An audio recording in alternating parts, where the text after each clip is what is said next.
Welcome back to my YouTube channel. Students, आज के हम लोग इस वीडियो में देखेंगे कि फिजिक्स का जो चैप्टर नंबर 3 है डायनामिक्स 9 क्लास का, उसके सबसे इम्पॉर्टेंट एमसीक्यूज, शॉर्ट क्वेश्चन और लॉन्ग क्वेश्चन कौन से हैं जो कि पेपर में आ सकते हैं। सो स्टूडेंट्स, हम लोग स्टार्ट करते हैं सबसे पहले एमसीक्यूज से। सबसे पहला एमसीक्यूज है हमारे पास, इनर्शिया डिपेंड्स अपॉन, यानी कि इनर्शिया किस चीज़ पे डिपेंड करता है। इनर्शिया मैस पे डिपेंड करता है, ऑप्शन सी इसका आंसर है। उसके बाद एमसीक्यूज नंबर 2 आता है, a boy jumps out of a moving bus, there is a danger for him to fall. इसका जो करेक्ट आंसर है वो है option C, in the direction of motion. यानी कि एक बॉय जो है, एक लड़का, वो एक मूविंग बस से जंप कर देता है, तो वो किस तरफ को जो है वो गिरेगा जाके, जिस डायरेक्शन में उस बस की मोशन होगी, जाहिर सी बात है जिस डायरेक्शन में बस जो है वो मूव कर रही होगी उसी साइड पे उसने गिरना है, यानी ऑप्शन सी इसका करेक्ट आंसर है। उसके बाद एमसीक्यूज नंबर 3 है, which of the following is the unit of momentum. Momentum का क्या यूनिट है? मोमेंटम का यूनिट होता है न्यूटन सेकंड, ऑप्शन सी, क्योंकि मोमेंटम जो होता है वो इक्वल होता है एम वी के। मास का यूनिट होता है किलोग्राम और वेलोसिटी का यूनिट होता है मीटर पर सेकंड। किलोग्राम मीटर पर सेकंड जो होता है वो न्यूटन सेकंड के इक्वल होता है। उसके बाद एमसीक्यूज नंबर 4 आता है, the formula of momentum. Momentum का क्या formula? P is equal to M V, option B इसका आंसर। नेक्स्ट हम लोग देखते हैं एमसीक्यूज। इस पेज पे जो पहला एमसीक्यूज है वो है जी, Newton's first law of motion is valid only in the absence of. यानी कि जो न्यूटन का फर्स्ट लॉ है वो किस चीज़ की एब्सेंस में वैलिड होता है। अब यहाँ पे थोड़ा सा इस एमसीक्यूज को समझना है आपने। सबसे पहले कि न्यूटन के फर्स्ट लॉ की पहले सबसे डेफिनेशन आनी चाहिए। जब उसकी डेफिनेशन ठीक से आएगी फिर ही ये जो है वो इजीली सॉल्व हो सकते हैं। यानी कि जिस बच्चे ने जो है इसकी डेफिनेशन याद की होगी न्यूटन फर्स्ट लॉ की, वो इजीली कर ले। एमसीक्यूज को ध्यान से पढ़ो कि न्यूटन का फर्स्ट लॉ ऑफ मोशन जो होता है वो किसकी गैर मौजूदगी में अच्छे से काम करता है।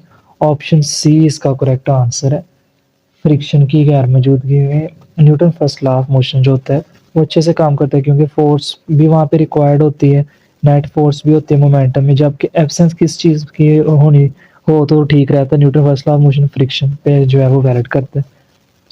उसके बाद नेक्स्ट एमसीक्यूज है, the unit of force is. Force का क्या यूनिट होता है? फोर्स का यूनिट न्यूटन होता है, ऑप्शन बी। उसके बाद नेक्स्ट एमसीक्यूज है, spring balance is use to measure. Spring balance जो होता है हमारे पास, ये किसकी मेजरमेंट के लिए यूज किया जाता है? ये वेट की मेजरमेंट के लिए यूज किया जाता है, यानी ऑप्शन सी। नेक्स्ट एमसीक्यूज है, the weight of a body is 147 newton, then its mass is. यानी कि एक बॉडी का वेट 147 न्यूटन है, तो मास कितना होगा? अब इसमें कौन सा फार्मूला लगना है? इसमें लगना है F is equal to W is equal to M G. ध्यान से देखो, W is equal to M G का क्या मतलब है कि डब्ल्यू तो हो गया 147, एम जी, जी उधर जो है वो 10 उसकी वैल्यू होगी, जी जो है जब 147 के नीचे आएगा, यानी 147 और जब 10 होगा तो बन जाएगा 14.7 के जी। यानी कि इसका आंसर आंसर जो है वो करेक्ट होगा 14.7 के जी, ऑप्शन डी। उसके बाद नेक्स्ट एमसीक्यूज है, which of the following material lowers friction when pushed between metal plates. यानी कि कौन सा मटेरियल है जब जो है वो जिसे जो यूज़ करें हम लोग तो वो मेटल की प्लेट्स के दरमियान फ्रिक्शन कम कर देता है, वो ऑयल होता है, ऑप्शन डी। उसके बाद नेक्स्ट एमसीक्यू है, coefficient of friction between tyre and dry road is. Tyre और ड्राई रोड के दरमियान कोएफिशिएंट ऑफ फ्रिक्शन कितना होता है? उसकी वैल्यू 1 होती है, ऑप्शन बी। सो स्टूडेंट्स, ये एमसीक्यूज थे इम्पॉर्टेंट। इसके अलावा कुछ और भी एमसीक्यूज हैं ये वाले, ये भी हम लोग देख लेते हैं एक बार अच्छे से। इसमें जो पहला एमसीक्यूज है वो है हमारे पास, the maximum value of friction is called. यानी फ्रिक्शन की जो मैक्सिमम वैल्यू होती है उसको हम लोग क्या कहते हैं? उसको हम लोग कहते हैं लिमिटिंग फ्रिक्शन, यानी कि ऑप्शन सी। नेक्स्ट एमसीक्यूज है, the value of coefficient of friction between ice and would. Ice और वुड के दरमियान कोएफिशिएंट ऑफ फ्रिक्शन की जो वैल्यू है वो कितनी होती है? वो होती है ऑप्शन बी, 0.05। नेक्स्ट एमसीक्यूज है, coefficient of friction is equal to. Coefficient of friction जो होता है वो होता है equal F S over R, option D. उसके बाद नेक्स्ट एमसीक्यूज है, coefficient of friction between wood and concrete is. Wood और कंक्रीट के दरमियान कोएफिशिएंट ऑफ फ्रिक्शन की वैल्यू क्या होती है? कोएफिशिएंट ऑफ फ्रिक्शन की वैल्यू वुड और कंक्रीट में होती है जी 0.6862, यानी कि कोएफिशिएंट ऑफ फ्रिक्शन की वैल्यू डी वाला इसका आंसर है 0.62। नेक्स्ट एमसीक्यूज है, the value of coefficient of friction between tyre and wet road is. Tyre और वेट रोड के दरमियान 0.2 जो है वो इसकी वैल्यू होगी।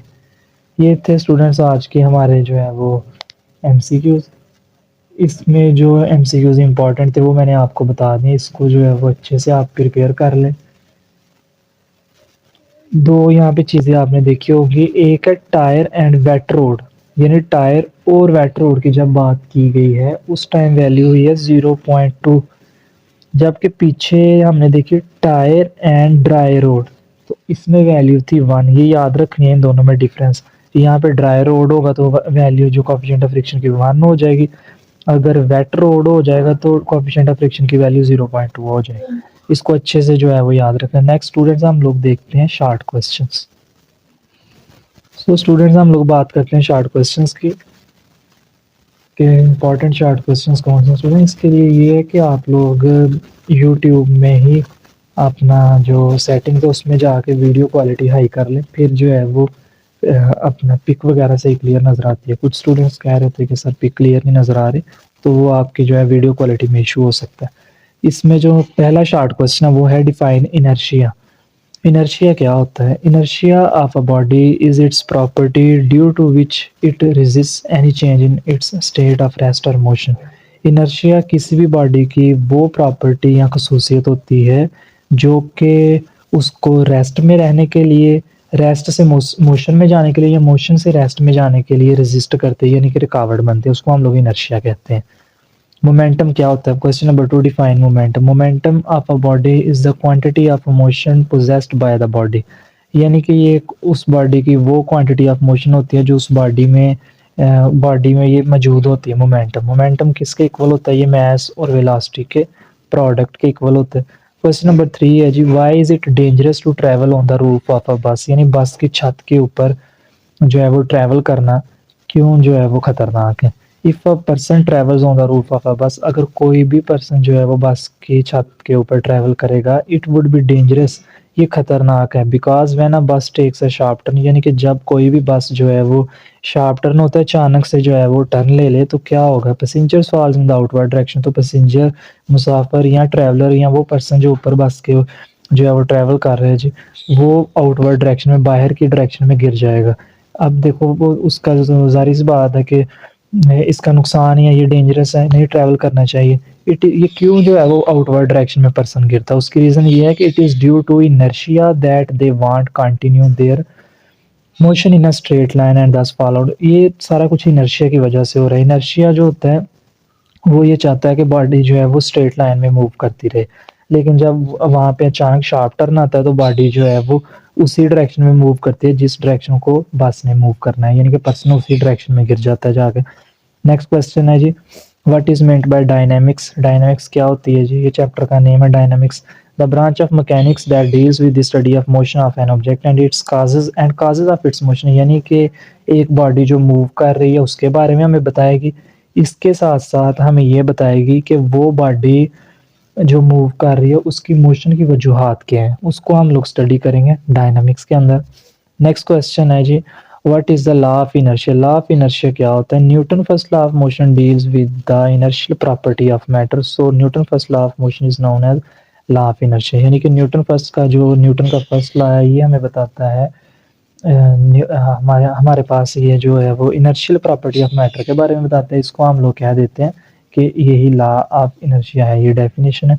नेक्स्ट क्वेश्चन हमारे पास आता है इस पेज पे, पहला जो क्वेश्चन है और नंबर 6 है जी, what is the law of conservation of momentum. Law of conservation of momentum क्या होता है? Law of conservation of momentum, इसको एक एग्जांपल के थ्रू अगर हम लोग समझने की कोशिश करें तो ये क्या होता है कि जी हमारे पास कोई भी ऑब्जेक्ट है या कोई भी बॉडी, जैसे हम लोग बात करते हैं टू इंटरेक्टिंग बॉडीज, यानी कि दो या दो से ज़्यादा इंटरेक्टिंग बॉडीज जो कि एक दूसरे के साथ आके इंटरेक्ट कर रही हैं, उसके रिजल्ट में अगर देखा जाए तो पहले स्टार्ट पे वो दोनों बॉडीज रेस्ट में थी, उनका जो है वो कोई भी मोशन शो नहीं थी कर रही, यानी कि उनका मोमेंटम ज़ीरो था। जबकि उनमें वो इंटरेक्ट करती हैं, उसके बाद उनमें एक मोमेंटम प्रोड्यूस होता है। बिफोर कोलिजन और आफ्टर कोलिजन वो मोमेंटम इक्वल होता है। यानी कि यहाँ पे क्या लिखा जाता है, the momentum of an isolated system of two और more than two interacting bodies before and after collision remain same as known law of conservation of momentum.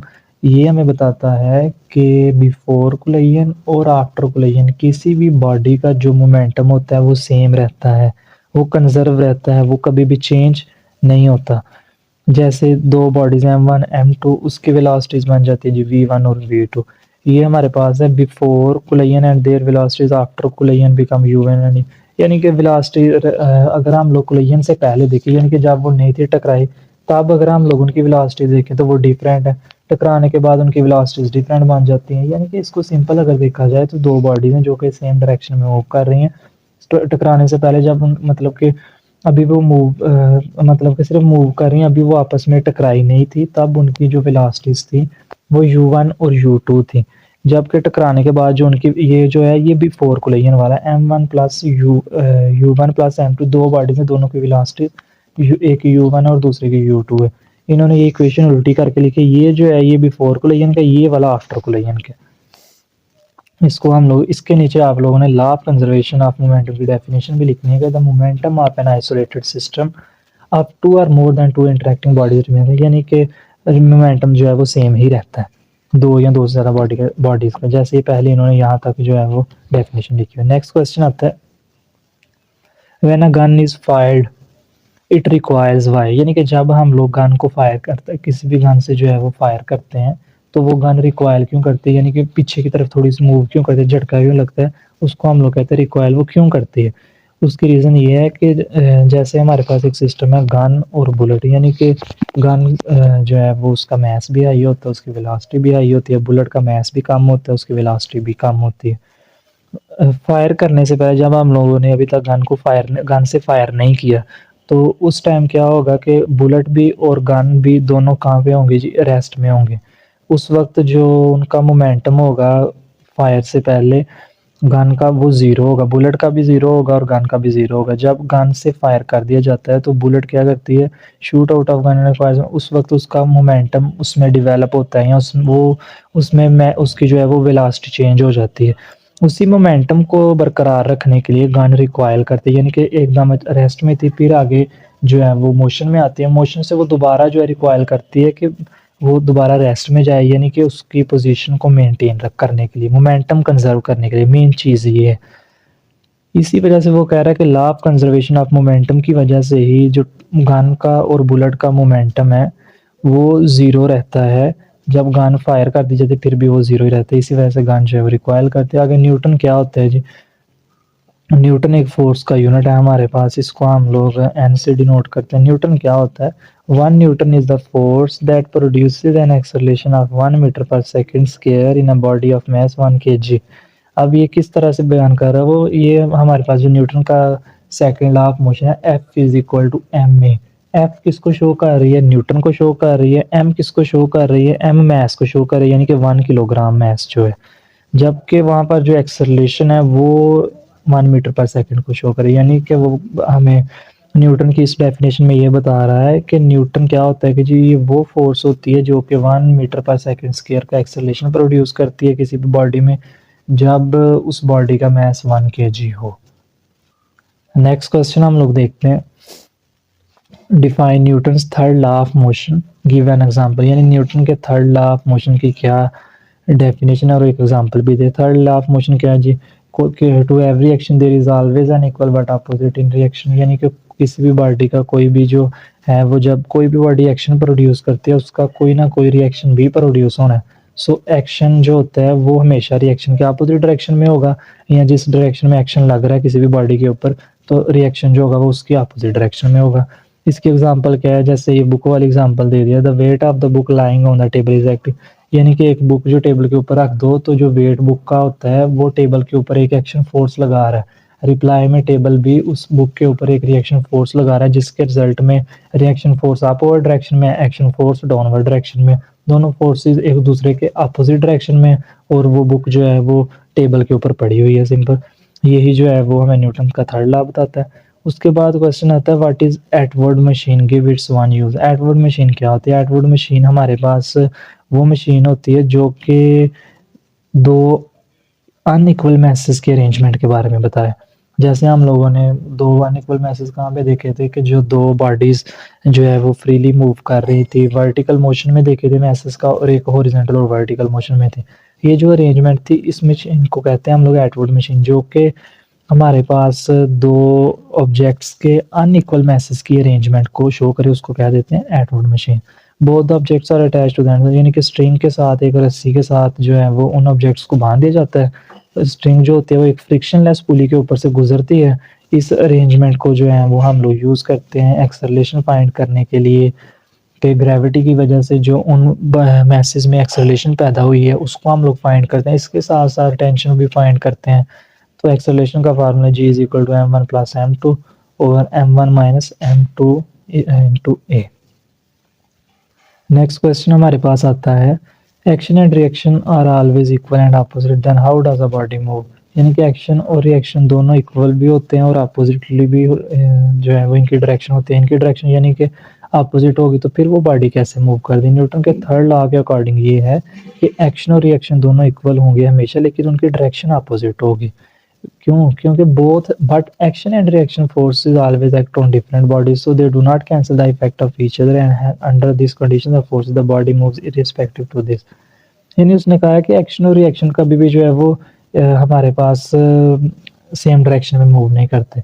जब वो डिफरेंट डायरेक्शन में होंगे, यानी कि एक्शन अगर, जैसे एक बुक की एग्जांपल हमने देखी, book action force downward direction में लगा रही है, जबकि जो टेबल है वो एक रिएक्शन फोर्स अपवर्ड डायरेक्शन में लगा रहा है। इसके रिजल्ट में क्या हमें नजर आ रहा है कि एक्शन और रिएक्शन फोर्सेस इन दोनों का मैग्नीट्यूड तो सेम है, लेकिन दोनों की डायरेक्शन डिफरेंट है। एक की डाउनवर्ड डायरेक्शन है, दूसरे की अपवर्ड डायरेक्शन है। इस वजह से हमें ये बता रहा है कि जो एक्शन और रिएक्शन फोर्स है ये होती तो इक्वल है, लेकिन इनकी डायरेक्शन अपोजिट होती है। इसकी वजह से बॉडी मूव करती है।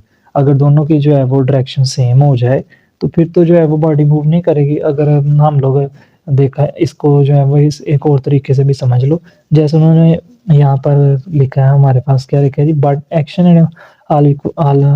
And reaction forces always act on different bodies. यानी एक्शन और रिएक्शन फोर्सेस जो होते हैं वो हमेशा डिफरेंट बॉडीज के ऊपर एक्ट करते हैं। यानी कि एक्शन क्या मतलब, इस बात का मतलब ये है कि बुक की जो फोर्स है वो हमेशा बेंच के ऊपर एक्ट करती है, बेंच की फोर्स जो होती है वो हमेशा बुक के ऊपर एक्ट करती है। कभी भी वो दोनों सेम जगह पे, ये तो नहीं हो रहा है कि एक्शन और रिएक्शन फोर्सेस जो है वो बुक ही टेबल के ऊपर लगाए। अगर ऐसा होगा तो फिर वो बॉडी कभी भी मूव नहीं करेगी। वो तभी मूव करेगी जब एक्शन और रिएक्शन फोर्सेस दोनों डिफरेंट बॉडीज के ऊपर लगेंगे। नेक्स्ट क्वेश्चन आता है the weight of a body is one. ये मैं पहले जो आपको एमसीक्यूज में बताया कि वही के वेट 147 न्यूटन, जी की वैल्यू 10 है, W is equal to M G होता है। मैं सामने फाइंड करना, ये एमसीक्यूज में भी बता के आया था आपको 14.7 kg। नेक्स्ट क्वेश्चन आता है जी एक्शन और रिएक्शन में डिफरेंस लिखें। एक्शन क्या होता है? It is a force that is exerted by a body let A on the other body B. यानी कि एक बुक है, उसको हम लोग नाम दे देते हैं हमारे पास बॉडी ए का, दूसरा जो है वो टेबल है उसको नाम दे देते हैं बॉडी बी का। बॉडी ए जो बॉडी बी के ऊपर फोर्स लगा रही है उसको हम लोग एक्शन फोर्स कहते हैं। यानी कि वो फोर्स जो हमारे पास बुक टेबल के ऊपर लगा रही है इसको एक्शन फोर्स कहेंगे। इन द रिप्लाई वो फोर्स जो टेबल बुक के ऊपर लगा रही है उसको हम लोग रिएक्शन फोर्स कह देते हैं। नेक्स्ट क्वेश्चन आता है मैस और वेट में डिफरेंस लिखे। मैस क्या होता है? इसका पहला पॉइंट ये है कि मैस हमारे पास किसी भी मैटर की वो प्रॉपर्टी होती है जो कि वो पोजेस करते हैं, यानी कि मैस उसकी मलकियत होती है। जबकि वेट क्या होता है? वेट हमारे पास किसी भी मैटर की या फिर बॉडी की वो प्रॉपर्टी होती है जो कि उसमें डेवलप होती है जब उसके ऊपर फोर्स ऑफ ग्रेविटी एक्ट करती है। यानी कि अर्थ जबकि उसके ऊपर अट्रैक्ट करेगी, फोर्स ऑफ ग्रेविटी उस बॉडी के ऊपर एक्ट करेगी, तो उसके रिजल्ट में उसमें जो है वो वेट पर, उसमें जो हमारे पास फोर्स लगी उसको हम लोग कह देंगे उसका वेट है। मैस स्केलर क्वांटिटी होती है जबकि वेट एक वेक्टर क्वांटिटी होती है। मैस जो होता है वो अर्थ में हर जगह पे सेम रहता है। जब हम लोग जगह चेंज करते हैं तो मैस कभी भी चेंज नहीं होता, जबकि वेट जो होता है वो हर जगह सेम नहीं रहता। जब हम लोग अर्थ पे डिफरेंट पोजीशंस पे जाके किसी भी बॉडी का जो है वेट चेक करते हैं तो वो चेंज होता रहता है। नेक्स्ट क्वेश्चन हमारे पास आ रहा है जी, स्लाइडिंग फ्रिक्शन और रोलिंग फ्रिक्शन में क्या डिफरेंस होता है। स्लाइडिंग फ्रिक्शन क्या होती है? Force between the sliding objects which opposes the relative motion between them is called sliding. अब स्लाइडिंग स्लाइड क्या होता है? किसी बॉडी में स्लाइड कर जाना है। स्लाइडिंग फ्रिक्शन वो फ्रिक्शन होती है, ये तब पैदा होती है फ्रिक्शन जब फोर्स लगे दो स्लाइडिंग ऑब्जेक्ट्स के दरमियान, यानी कि एक ऑब्जेक्ट दूसरे ऑब्जेक्ट के ऊपर जब स्लाइड करता है उन दोनों के दरमियान एक फोर्स पैदा होती है जिसको हम लोग कह देते हैं स्लाइडिंग फ्रिक्शन। ये फोर्स क्या करते हैं? ये अपोज करती है रिलेटिव मोशन को, यानी कि उन दोनों की मोशन जो बॉडी के दरमियान हो रही है तो उनको आपस में अपोज करेगी, यानी कि उसमें एक फ्रिक्शन प्रोड्यूस करेगी जिसको स्लाइडिंग फ्रिक्शन कह देंगे। रोलिंग फ्रिक्शन क्या होता है? Rolling friction is the force of friction between a rolling body and the surface over which it rolls, यानी कि रोलिंग बॉडी और जो है वो उस बॉडी के ऊपर, यानी कि रोलिंग बॉडी क्या है? वो बॉडी जो किसी भी सरफेस के ऊपर रोल कर रही होती है उसके दरमियान, और दूसरी वो बॉडी जिसके ऊपर इसने रोल करना है, इन दोनों के दरमियान जो फ्रिक्शन पैदा होगी उसको हम लोग कह देंगे रोलिंग फ्रिक्शन का। स्लाइडिंग फ्रिक्शन का दूसरा पॉइंट है the magnitude of sliding friction is very large as compare to rolling friction, यानी कि स्लाइडिंग फ्रिक्शन का मैग्नीट्यूड जो होता है वो बहुत ज़्यादा होता है, रोलिंग फ्रिक्शन का कम होता है, जबकि रोलिंग फ्रिक्शन जो होती है ये बहुत ही कम होती है as compare to sliding friction. Next question आता है जी, what is meant by coefficient of friction, write its mathematical form. Coefficient of friction क्या होता है? कोएफिशिएंट ऑफ फ्रिक्शन जो होता है हमारे पास ये रेशो होती है दो चीज़ों के दरमियान, एक है जी फोर्स ऑफ लिमिटिंग फ्रिक्शन के दरमियान और दूसरी है नॉर्मल रिएक्शन के दरमियान। इन दोनों के यानी एफ एस क्या है? Force of limiting friction, R क्या है? Normal reaction. इन दोनों के दरमियान जो रेशियो है इसको हम लोग कह देते हैं कोएफिशिएंट ऑफ फ्रिक्शन, इसको हम लोग म्यू से डिनोट करते हैं। नेक्स्ट क्वेश्चन आता है ब्रेकिंग और स्किडिंग में क्या फर्क है? ब्रेकिंग क्या होती है? To stop a car quickly a large force of friction between the tyres and roads and the road is needed but there is a limit to this force of friction that tyres can provide, यानी कि कह रहा है किसी भी car को उसने suppose किया कि हम लोग उसको स्टॉप करने के लिए क्या करते हैं कि एक जो है वो फोर्स अप्लाई करते हैं, वो फोर्स क्या करती है? वो फोर्स ऑफ फ्रिक्शन प्रोड्यूस करती है दो चीज़ों के दरमियान, टायर्स के दरमियान और रोड के दरमियान। अब क्या होता है जब वो फोर्स ऑफ फ्रिक्शन पैदा होती है तो क्या होता है उस फोर्स ऑफ फ्रिक्शन की भी एक लिमिट होती है जो कि रोड और टायर के दरमियान पैदा हो रही है। अगर जो है वो ब्रेक्स हम लोग स्ट्रांग, यानी कि ब्रेक जब अप्लाई करते हैं अगर हम लोग स्ट्रांगली अप्लाई करेंगे तो व्हील क्या करेंगे? वो लॉकअप हो जाएगा उनका, यानी कि लॉकअप होने का क्या मतलब है कि वो हमारे पास टायर्स की मूवमेंट को लॉक कर लेंगे, यानी कि वहाँ पे स्टॉप कर देंगे, एक लॉक लग जाएगा जिसके रिजल्ट में क्या होता है जी, this is the braking force due to which the wheels of vehicle stops, यानी कि जब एक लॉक लग जाएगा तो उस लॉक के रिजल्ट में क्या होगा कि वो जो व्हीकल होगी वो स्टॉप हो जाएगी क्योंकि उसने जो है वो हमारे पास एक फ्रिक्शनल फोर्स पैदा की है टायर्स और रोड के दरमियान, उसके रिजल्ट में बॉडी ने स्टॉप हो जाना है। और ये सारा किस वजह से हुआ? ये हुआ है जब हम लोगों ने कार के जो व्हील्स हैं वो लॉक किए हैं। लॉक किस तरह से किया? जब हमने स्ट्रांगली या क्विकली ब्रेक अप्लाई किए। जबकि स्किडिंग क्या होती है? Skidding if the brakes are applied too strongly the wheels of the car will lock up, stop turning and the car will skid due to large movement। Brake तो ये होगी कि इसमें जो है ना हम लोग फोर्स तो अप्लाई करते हैं लेकिन ज़्यादा स्ट्रांगली अप्लाई नहीं करते, जितनी मर्जी भी करें। लेकिन स्किडिंग ये होती है कि हम लोगों ने एक जो हमारे पास ब्रेक अप्लाई करने की जो एबिलिटी है उससे भी हमने टू मच क्वालिटी में, हाँ क्वांटिटी में करनी है, यानी कि स्किडिंग ये है कि उसने वो जैसे कहते हैं ना कि स्लिप हो जाना, गाड़ी स्लिप हो जाती है, इतनी जो है वो फोर्सफुली हमने ब्रेक अप्लाई करनी है कि जो व्हील्स होते हैं कार के वो हरी अपली या स्ट्रांगली लॉकअप हो जाते हैं और वो टर्निंग उनकी जो है व्हील्स की बंद हो जाती है, जिसके रिजल्ट में क्या होता है कि कार जो है वो स्किड करती है, स्किडिंग होना शुरू हो जाती है क्योंकि उसमें मूवमेंट ज़्यादा प्रोड्यूस होता है। It will loss its direction control that में रिजल्ट इन उसके। अब जब स्किडिंग होती है तो कार क्या करती है? वो अपनी जो है वो डायरेक्शन भी लॉस कर देती है, जिस डायरेक्शन में मूव कर रही होती है उस डायरेक्शन में नहीं मूव करती, वो अपने डायरेक्शन भी चेंज कर देती है और इसके रिजल्ट में एक एक्सीडेंट भी हो सकता है, इसको हम लोग स्किडिंग कह देते हैं। नेक्स्ट क्वेश्चन आता है जी, what is meant by centripetal force, write its equation also. Centripetal force क्या होती है? The force which keeps the body to move in a circular path, वो फोर्स जो किसी भी बॉडी को, किसी भी ऑब्जेक्ट को एक सर्कुलर पाथ के अंदर मूव करवाती रहे, उसको हम लोग कह देते हैं centripetal force. F C is equal to M V square और आर, ये सेंट्रीपिटल फोर्स है, ये मास है, ये वेलोसिटी का स्क्वायर है और ये रेडियस है। यहाँ पर वो टेंशन होती है उस स्ट्रिंग में जिसके साथ हमने उस मास को जो है वो बांधा और उसको मूव कर रहे हैं। यानी कि सर्कुलर डायरेक्शन में घुमा रहे हैं। नेक्स्ट क्वेश्चन है हमारे पास, what is centrifugal force, write its SI. Centrifugal force क्या है? सेंट्रीफ्यूगल फोर्स हमारे पास न्यूटन के थर्ड लॉ के according, third law of motion के अकॉर्डिंग हमने देखा कि जो है वो there exist a reaction to this centripetal force के रिएक्शन में एक और फोर्स प्रोड्यूस होती है जिसको हम लोग सेंट्रीपिटल फोर्स क्या करती है, उस ऑब्जेक्ट को सर्कुलर डायरेक्शन में मूव करती है। जबकि हम लोग किसी भी ऑब्जेक्ट को जब सर्कुलर डायरेक्शन में मूव करते हैं तो वो एक सेंट्रीपिटल फोर्स होती है। जबकि सेंट्रीपिटल फोर्स के रिजल्ट में वहां पे एक और भी फोर्स पैदा होती है जिसको हम लोग सेंट्रीफ्यूगल फोर्स कहते हैं। Centripetal reaction that pulls the string outward is sometimes called centrifugal. यानी कि सेंट्रीपिटल रिएक्शन के रिजल्ट में वो फोर्स जो कि उस स्ट्रिंग को आउटवर्ड बाहर की डायरेक्शन में मूव करवाती है उसको हम लोग सेंट्रीफ्यूगल फोर्स कह देते हैं। सेंट्रीफ्यूगल फोर्स का यूनिट हमारे पास न्यूटन होता है। ये थे हमारे पास स्टूडेंट्स शॉर्ट क्वेश्चंस इंपॉर्टेंट जो कि हमारे पास इंशाल्लाह कमिंग एग्जाम्स में आने के बहुत चांसेस हैं। नेक्स्ट हम लोग बात करते हैं लॉन्ग क्वेश्चंस की। सो स्टूडेंट्स जब हम लोग लॉन्ग क्वेश्चन की बात करते हैं तो इसमें सबसे पहला इंपॉर्टेंट लॉन्ग क्वेश्चन है, state Newton's first law of motion and explain it's example. यानी कि न्यूटन के फर्स्ट लॉ ऑफ मोशन जो था उसकी डेफिनेशन हमने करनी है, फिर उसके बाद उसकी एग्जांपल्स करनी है, फिर उसमें जो है वो लॉ ऑफ इनर्शिया का कर लो डेफिनेशन, वो भी जो है वो इम्पॉर्टेंट है। इसमें जो यानी कि लॉन्ग क्वेश्चन है इसको लॉन्ग क्वेश्चन की तरह ही अटेम्प्ट करना है। डेफिनेशन होगी, एग्जांपल होगी, नेट फोर्स की डेफिनेशन होगी। हमेशा जो लॉ होता है उसकी हमेशा स्टेटमेंट होती है, यानी कि स्टेटमेंट, एग्जांपल, नेट फोर्स की डेफिनेशन, लॉ ऑफ इनर्शिया की डेफिनेशन, उसके बाद जो है वो क्वेश्चन आप इसमें जो है इसी को जो लॉन्ग क्वेश्चन में ऐड करना है कि ये वाला जो पैराग्राफ भी करना है कि पैसेंजर्स जो है वो फॉरवर्ड डायरेक्शन में क्यों मूव करते हैं जब कोई भी ड्राइवर्स जो होते हैं वो ब्रेक सडनली अप्लाई करें तो क्यों जो पैसेंजर्स हैं फॉरवर्ड डायरेक्शन में मूव करते हैं।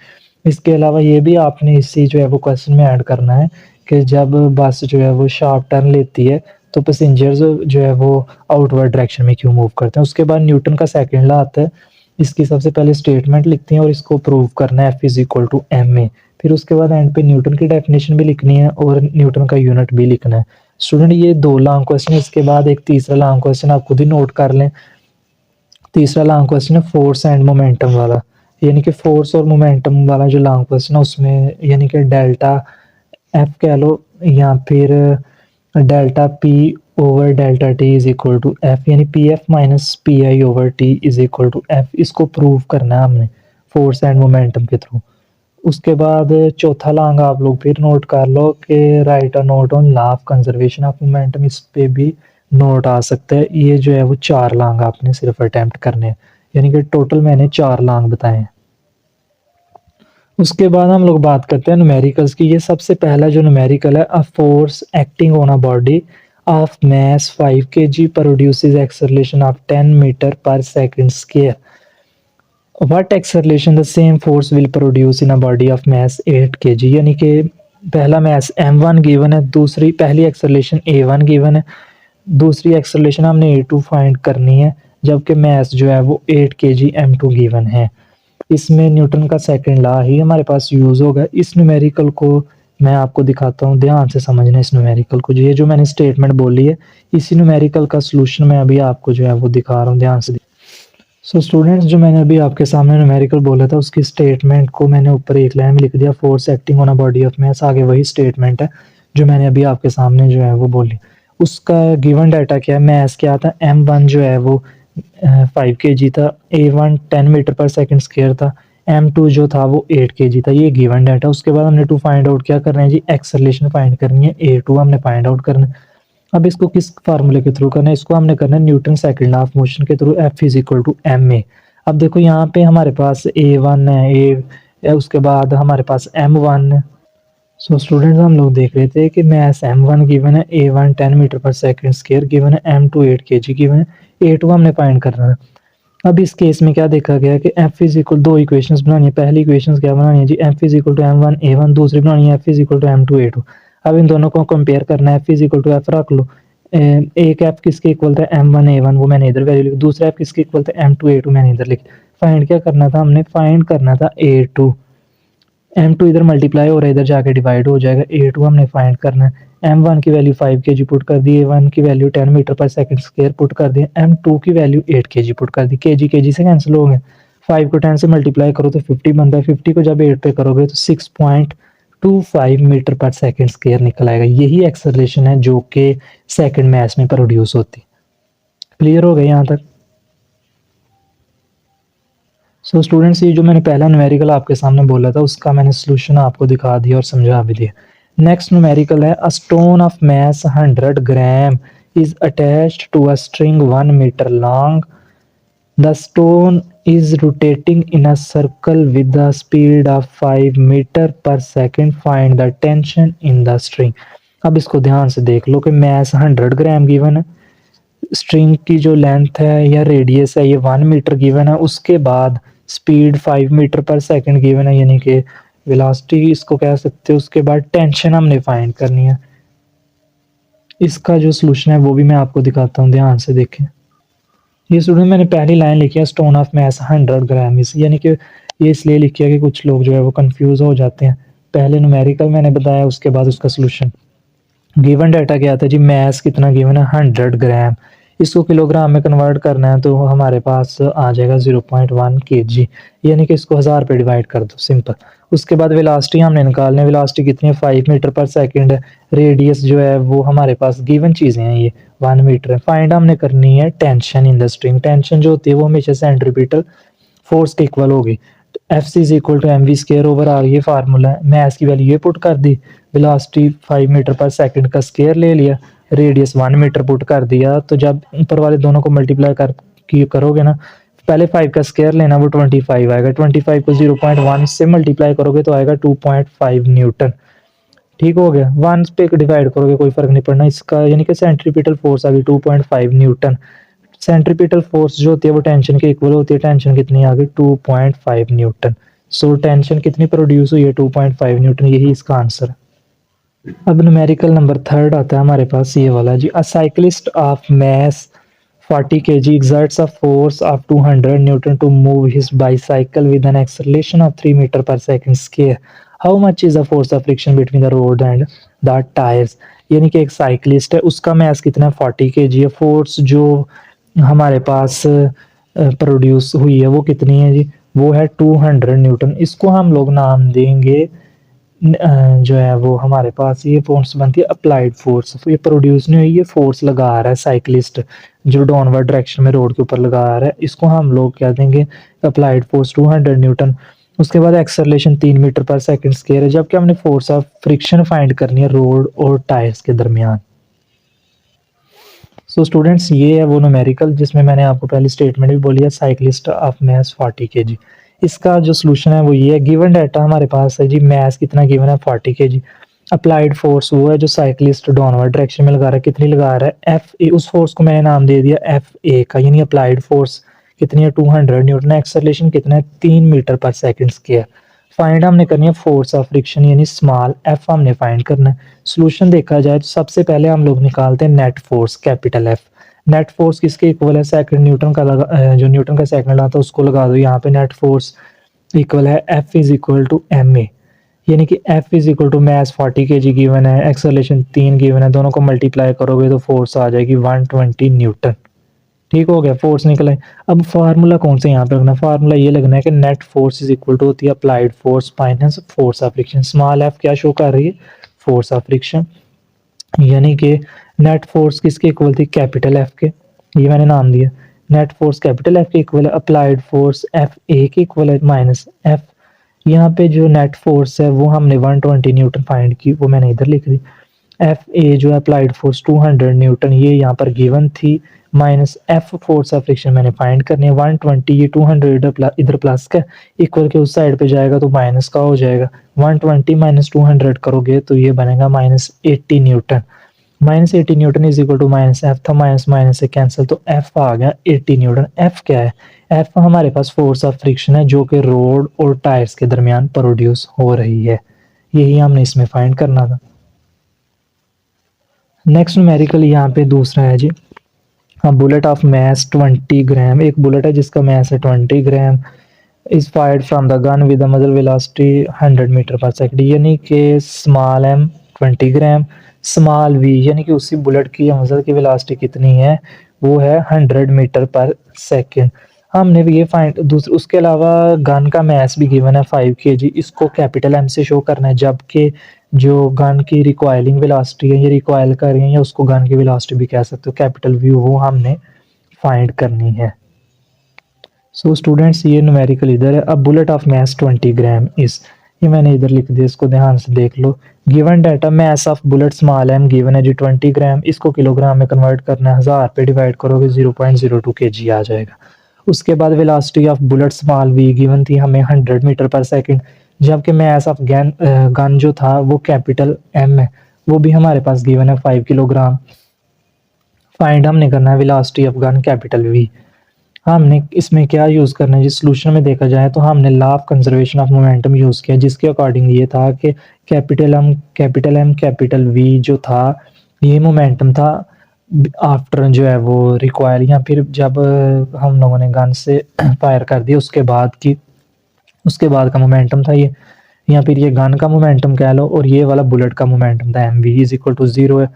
कैपिटल एम कैपिटल वी मैंने इधर ही रहने दिया, इज इक्वल टू ये प्लस एम वी उधर जाके माइनस एम वी हो गया। मैंने फाइंड करनी थी वेलोसिटी ऑफ गन यानी कैपिटल वी, एम इधर मल्टीप्लाई हो रहा है, एम उधर क्या होगा जाके डिवाइड, इसमें वैल्यूज पुट कर दो, माइनस वैसे का वैसे रहेगा। स्मॉल एम की वैल्यू कितनी है जी 0.02 केजी, स्मॉल वी की वैल्यू कितनी है जी 100 मीटर पर सेकंड, कैपिटल एम की वैल्यू कितनी है 5 केजी, बटे में आ गया किलोग्राम, किलोग्राम से कैंसिल, 0.02 को 100 से मल्टीप्लाई करके जब आप 5 पे डिवाइड करोगे तो बनेगा -0.4 मीटर पर सेकंड। माइनस ऊपर से फार्मूले का नीचे आ रहा है, वो साथ वैसे लिख देना, माइनस कितना बन गया जी 0.4 मीटर पर सेकंड। ये वेलोसिटी क्या है, ये वेलोसिटी हमारे पास गन के जिसके साथ उसने रिकॉइल करना है, यानी कि थोड़ा सा झटका खाना है, बैकवर्ड डायरेक्शन में मूव करना है गन ने, कितनी वेलोसिटी लगेगी 0.4 मीटर पर सेकंड। यहाँ पर ये नेगेटिव साइन जो है ये क्या शो कर रहा है, नेगेटिव साइन हमारे पास ये शो कर रहा है कि गन जो है इसने रिकॉइल करना है, गन या रिकॉइल करना है या गन रिकॉइल की है, गन रिकॉइल की है कितनी जो है वो 0.4 मीटर पर सेकंड वेलोसिटी के साथ रिकॉइल की है। रिकॉइल करने का क्या मतलब है कि गन जो है वो बैकवर्ड डायरेक्शन में मूव की है, पिछली जो है वो पीछे की तरफ गन मूव की है, जो है वो बुलेट की अपोजिट डायरेक्शन। बुलेट को अगर हम लोग देखा जाए तो हमने फायर किया तो बुलेट जो है वो फॉरवर्ड डायरेक्शन में मूव किया, जबकि गन जो है वो बैकवर्ड डायरेक्शन में मूव किया जब हमने उसके जब जो है वो हमने वहां से फायर किया गन से। तो ये स्टूडेंट्स हमारे पास न्यूमेरिकल इंपॉर्टेंस थे, इसको अच्छे से जो है वो नोट कर ले। मैंने साथ में क्वेश्चन भी बताया, क्वेश्चन के बाद न्यूमेरिकल्स का आंसर भी बताया, इसको अच्छे से नोट करके अच्छे से सॉल्यूशंस को तैयार कर लें। फिर भी अगर आपका कोई क्वेश्चन हो न्यूमेरिकल्स में, शॉर्ट क्वेश्चंस में, एमसीक्यूज में, लॉन्ग में, तो आप कमेंट में पूछ सकते हैं। स्टूडेंट्स वीडियो अच्छी लगी हो तो लाजमी लाइक करें, कोई भी आपका जो है वो क्वेश्चन हो पूछ लो। इसके अलावा मैंने और भी वीडियोस बनाई हुई हैं, चैप्टर नंबर 4 का फिजिक्स का जो था उस पर भी बनाई हुई है, केमिस्ट्री की बायो की वीडियोस भी बना रहा हूँ, उसको सुनते जाएं, लेक्चर्स को नोट लाजमी किया करें, जब नोट करेंगे तब ही अच्छी जो है वो लर्निंग होती है, बाद में ये आपके पास जो है वो एक नोट्स की तरह तैयार हो जाएंगे, आप लोग इसे रिवाइज करोगे तो इंशाल्लाह फाइनल भी अच्छे हो जाएंगे, सारी सी बात है। सो स्टूडेंट्स अब मुझे इजाज़त दें, अल्लाह हाफिज़।